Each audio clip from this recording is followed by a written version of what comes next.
প্ৰিয় দৰ্শক, মুখ্যমন্ত্ৰী ডক্টৰ হিমন্ত বিশ্ব শৰ্মাৰ মাত্ৰ দুটা লাইন আপোনালোকক শুনুৱাই লৈছোঁ, তাৰপিছত মই সমগ্ৰ ঘটনাৰ বিৱৰণলৈ যাম।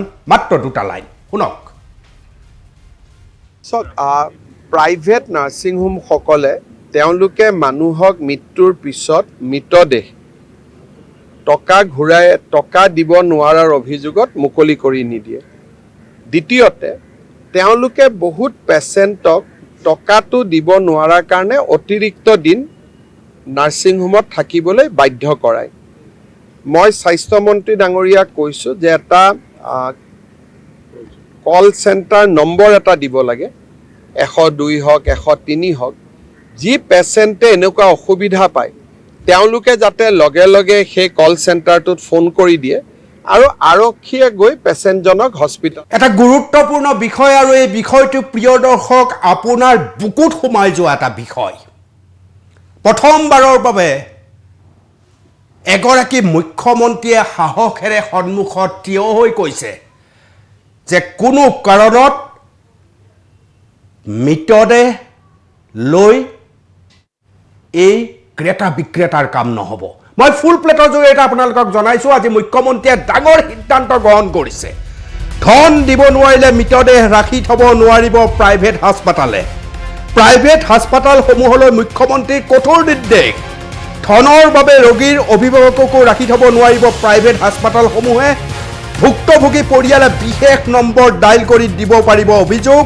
ধনৰ বাবে মৃতদেহ ৰখাই থোৱাৰ কাকো অধিকাৰ দিয়া নাই সংবিধানে। মুখ্যমন্ত্ৰী হিমন্ত বিশ্ব শৰ্মাৰ ডাঙৰ ঘোষণা, আৰু ডাঙৰ ঘোষণা ইতিমধ্যে আপোনালোকে ফুল প্লেটৰ জৰিয়তে স্ক্ৰীণত দেখিবলৈ সক্ষম হৈছে। আৰু এই ডাঙৰ ঘোষণাই মই ভাবোঁ অসমৰ লাখ লাখ মানুহক এক বিশেষভাৱে সকাহ দিব। এক পুৰণি ৰোগ সদৃশ হৈ পৰিছে এই সমগ্ৰ বিষয়টো।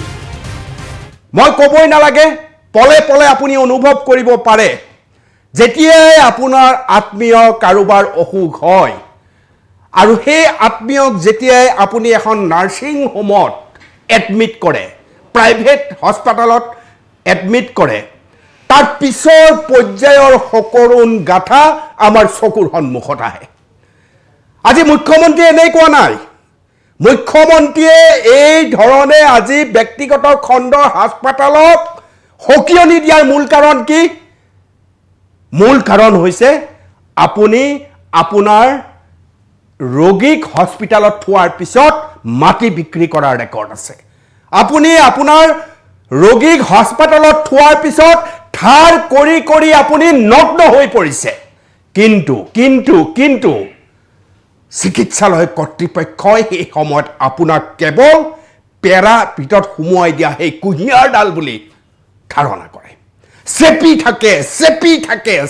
থাকে। এনেকুৱা দুঃসহ যন্ত্ৰণা আপোনাৰ চকুৰ সন্মুখত হয় যে এই মানুহজন আৰু নাথাকে। ভেণ্টিলেশ্যন, এই মানুহজন নাথাকে। কিন্তু আধুনিক যুগত ভেণ্টিলেশ্যন যে এক ডাঙৰ ব্যৱসায়ত পৰিণত হ'ব পাৰে আপুনি জানিও একো কৰিব নোৱাৰে। এই কাৰণে, কাৰণ আমি আপোনাৰ পৰিয়ালৰ আমাৰ মাজত এক আৱেগিক পৰম্পৰা আছে। আমি কেনেকৈ কওঁ যে এই মানুহজন ভেণ্টিলেশ্যনত আছে, জীয়াই আছে নে নাই, কিন্তু আপুনি নাজানে। বহু সকৰুণ ঘটনা প্ৰিয় দৰ্শক হৈ গৈছে। আজি মুখ্যমন্ত্ৰী ডক্টৰ হিমন্ত বিশ্ব শৰ্মাই যি কথাষাৰ আপোনাৰ সন্মুখত কৈছে, মই নিশ্চিত আপোনালোকে এবাৰ স্বস্তিৰ নিশ্বাস লৈছে যে কিমান মই মাটি বিক্ৰী কৰিম, কিমান আনৰ পৰা ধাৰ ল'ম, কিমান মই মোৰ পত্নীৰ সোণ অলংকাৰ বিক্ৰী কৰি শেষ কৰি দিম প্ৰাইভেট হস্পিটালত এক বৃহৎ ব্যৱসায়ৰ টকা দি, মই যদি মোৰ সেই প্ৰিয় মানুহজনৰ ডেড বডি উলিয়াব নোৱাৰোঁ, তেতিয়াহ'লে সেই ডেড বডি মৰ্গত পৰি থাকিব। বৰ বেছি দিনৰ কথা নহয়, যোৱা এসপ্তাহৰ আগৰ কাহিনী এটা আপোনালোকক কৈছোঁ। তেজপুৰৰ এটা নিম্ন মধ্যবিত্ত পৰিয়ালৰ সন্তানৰ অসুখ হ'ল। মাতৃ সদায় মাতৃ, পিতৃ সদায় পিতৃ। সন্তানক আনি গুৱাহাটীৰ এখন ব্যক্তিগত খণ্ডৰ হাস্পাতালত ভৰ্তি কৰিলে, আৰু এই সন্তান লাহে লাহে সুস্থ হ'বলৈ ধৰিলে। কিন্তু যিটো বিল সেই বিল ইতিমধ্যে 11 লাখ টকা পাৰ কৰিছে মই ৰুঢ় বাস্তৱ কৈছোঁ আপোনালোকক 11 লাখ টকা বাদ দিয়ক সেই পৰিয়ালটোৱে চিকিৎসালয়ক ভালকৈ 25,000 টকাও দিব নোৱাৰে কি কৰিব ল'ৰাটো বাচিব লাগে ল'ৰাটো উদ্ধাৰ হ'ব লাগে ই মৰি যাব মই বচাব লাগে য'ত পাইছে তাতেই মানুহে কৈছে ভৰ্তি কৰাই দিছে আৰু ভৰ্তি কৰাই যেতিয়া লাহে লাহে চিকিৎসা আৰম্ভ হৈছে যেতিয়া টকাৰ ডিমাণ্ড আৰম্ভ হৈছে সেই গোটেই পৰিয়ালটো ছিন্ন ভিন্ন হ'বলৈ বাকী নাই সমগ্ৰ গাঁওখনৰ প্ৰতিজন মানুহৰ ভৰিত ধৰিছে যে মোক অলপ পইচা দিয়ক মোক অলপ ধন দিয়ক ল'ৰাটোৰ এই পৰিস্থিতি আজিকালি জানে আপোনালোকে সকলোৱে কোনে কাক চাব কোনে কি পৰিস্থিতিত কাক ৰক্ষা কৰিব অৱশেষত ৰুঢ় বাস্তৱটো জানেনে আপোনালোকে সেই ল'ৰাটোৰ পিতৃ মাতৃয়ে ঘৰ এৰি পলায়ন কৰিবলগীয়া হৈছে জিয়া কাহিনী এয়া ঘৰ এৰি পলায়ন কৰিবলগীয়া হৈছে কাৰণ হাস্পাতাল কৰ্তৃপক্ষই ইটোৰ পিছত সিটো আবদাৰ আৰম্ভ কৰি দিছে আৰু সেই ল'ৰাটো সুস্থ হোৱাৰ পিছতো হস্পিটালত বন্দী কৰি ৰখাৰ দৰে পৰিস্থিতি সম্পূৰ্ণ 15 দিন পিতৃ মাতৃয়ে সন্তানটোক হস্পিটালতে এৰি পলায়ন কৰিছে নিজৰ ঘৰ এৰি অহুকানে পহুকানে সমগ্ৰ বিষয়টো ওলাই যোৱাৰ পিছত আৰু কিছু সহায় কৰা মানুহে এই বিশেষ হাস্পাতালখনক এক মানসিক হেঁচা প্ৰদান কৰাৰ ফলত সন্তানটো ওলাই আহিবলৈ বাধ্য হ'ল কিন্তু উকা কাগজত লিখি থৈ আহিল যে এই পইচা মই দিবলৈ আছে এই পইচা নিদিয়ালৈকে এই চিকিৎসালয়খনৰ সৈতে মোৰ সম্পৰ্ক থাকিব আপোনালোকে সকলোৱে জানে বহুতে অভিযোগ কৰে সৌ সেইদিনা মৰাণৰ পৰা মোক অভিযোগ কৰিছে ৰাতি 3 বজাত মোক ফোন কৰি কৈছে যে দেউতা ঢুকাল দেউতাৰ ডেড বডি এৰি নিদিয়ে মোৰ হাতত এই মুহূৰ্তত পইচা নাই মই কাইলৈ পৰহিলৈ মই মেনেজ কৰি হাস্পাতালখনক পইচা দিম তেওঁলোকে নামানে ইফালে মৰাণৰ বহু গাঁৱৰ মানুহে এজন সৰ্বৰহী ব্যক্তি আছিল তেখেত তেওঁ নশ্বৰ দেহৰ বাবে অপেক্ষা কৰিছে অৰ্থাৎ ব্যক্তিগত খণ্ডৰ হাস্পাতালৰ কোনো আবেগ নাই চকুলৰ কোনো মূল্য নাই কেৱল টকা টকা টকা ধন ধন আৰু ধনৰ বিনিময়ত তেওঁলোকে সকলো কৰিব নহ'লে সকলো বিচা আৰু ভাবক আজি মুখ্যমন্ত্ৰী ডক্টৰ হিমন্ত বিশ্ব শৰ্মাই সেই মানুহখিনিৰ পক্ষত থিয় দিছে আমি জানো দৰিদ্ৰ মানুহসকল চৰকাৰী চিকিৎসালয়লৈ যায় আমাৰ অৰ্ধ শিক্ষিত আৰু শিক্ষিত মানুহবিলাক আমি সদায় ভাবোঁ যে চৰকাৰী চিকিৎসালয়ৰ মূল্য নাই আমি এই ধৰণে ধাৰণা কৰোঁ এতিয়া ধাৰণা সলনি হৈছে আৰু আজি মুখ্যমন্ত্ৰীয়ে যিদৰে সমূহৰ পৰা ব্যক্তিগত খণ্ডৰ হাস্পাতালক সকীয়নি দিছে মই ভাবোঁ ই সুদূৰ প্ৰসাৰী প্ৰভাৱ পেলাব মুখ্যমন্ত্ৰী ডক্টৰ হিমন্ত বিশ্বই আজিয়ে নহয় স্বাস্থ্যমন্ত্ৰী হৈ থকা সময়তো গাঁৱে গাঁৱে চিকিৎসক যাব লাগিব এই সম্পৰ্কে তেওঁ উদ্যোগ গ্ৰহণ কৰিছিল কি কৈছে মুখ্যমন্ত্ৰীয়ে সবিস্তাৰে আপোনালোকক শুনুৱাইছোঁ প্ৰাইভেট নাৰ্ছিং হোমসকলে তেওঁলোকে মানুহক মৃত্যুৰ পিছত মৃতদেহ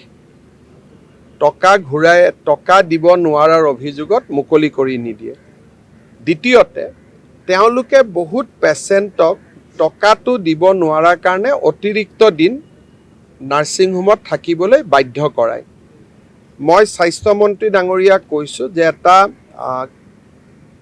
কল চেণ্টাৰ নম্বৰ এটা দিব লাগে 102 হওক 103 হওক যি পেচেণ্টে এনেকুৱা অসুবিধা পায় তেওঁলোকে যাতে লগে লগে সেই কল চেণ্টাৰটোত ফোন কৰি দিয়ে আৰু আৰক্ষীয়ে গৈ পেচেণ্টজনক হস্পিটালৰ পৰা লৈ আহিব পাৰে কাৰণ ভাৰতৰ সংবিধান আৰু আইনে কোনো ব্যক্তিৰ মৃতদেহ ধৰি ৰখা বা কোনো পেচেণ্টক টকা দিব নোৱাৰাৰ কাৰণে ধৰি ৰখাৰ অনুমতি নিদিয়ে কোনোবাই যদি আপোনাক পইচা দিয়া নাই আপুনি চুক্তি কৰিব আদালতত যাব, তেওঁৰ ঘৰ ক্ৰোক কৰিব, তেওঁৰ গাড়ী ক্ৰোক কৰিব, বেলেগ কথা। কিন্তু মানুহজনক ধৰি ৰখাৰ নিয়মটো নাই।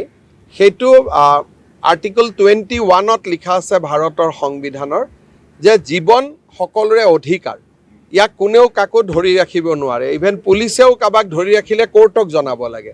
নাৰ্ছিং হোমে মানুহক ধৰি ৰাখে, কোৰ্টকো নজনায়, পুলিচকো নজনায়, মাটি বাৰী বিক্ৰী কৰিব বাধ্য কৰায়।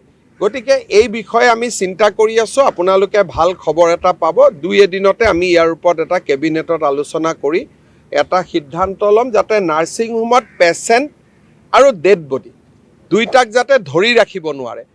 টকা পইচা লাগিলে অহাৰ আগতে এডভান্স লওক, আমাৰ ক'বলগীয়া নাই। আৰু মইতো নাৰ্ছিং হোমসকলক সদায় কওঁ যে এনেকুৱা পেচেণ্টক আপোনালোকে ল'ব যোনে আপোনালোকক টকা দিব পাৰিব। দুখীয়া মানুহবিলাকক পেচেণ্ট হিচাপে আপোনালোকে নল'ব, পিছত অশান্তি হয়, আপোনালোকেও পইচা নাপায়, কাৰোবাক ধৰি ৰাখিব লাগে, মাটি কম দামত গৈ বিক্ৰী কৰি আহিব লাগে। গতিকে এই ব্যৱস্থাটো ভাল নহয়। এই ক্ষেত্ৰত আমি কঠোৰ সিদ্ধান্ত আমি ল'ব গৈ আছোঁ। চাওক, প্ৰাইভেট নাৰ্ছিং হোমসকলে তেওঁলোকে মানুহক মৃত্যুৰ পিছত মৃতদেহ টকা দিব নোৱাৰাৰ অভিযোগত মুকলি কৰি নিয়ে। এই ব্যৱস্থাটোৰ কথা সকলোৱে জানে। এক প্ৰকাৰ চেইন ছিষ্টেমৰ নিচিনা আৰম্ভ হৈছে। আপুনি জানেনে, ব্যক্তিগত খণ্ডৰ হাস্পাতালৰ এনে কিছু দালাল আছে, এক প্ৰকাৰ ৰোগীক টানি আনি হাস্পাতালৰ ভিতৰত ভৰোৱাই দিব। তেওঁ সেই ধন দিব পাৰে নে নোৱাৰে তাৰ কোনো খবৰ নাই। আৰু শেষত ইমানলৈ অমানৱীয় হৈ পৰে, অতি দুখজনক পৰিস্থিতিলৈ